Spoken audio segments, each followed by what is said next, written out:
Gates open, they're up and racing. Perfect Eyes moving up. Stand by your man. Harrod's Magic running in second now. Then by the rail, Whistling moving up on the outside. Atoy for us.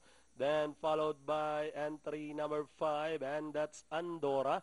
Jupiter Thunder, the favorite, is racing in 6. Then followed by Any Given Day.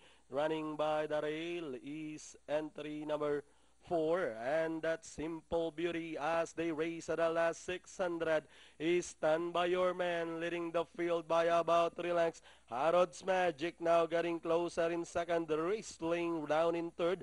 Racing in fourth. Atoy for as Andorra. Jupiter Thunder moving up on the outside. Golden Fortune also closing in together is Any Given Day as they turn for home. 3 runners are now fighting it out for the lead. Whistling running at the center. Golden Fortune by the rail. Then running on the outside. Jupiter Thunder. And down the stretch leading the finish line.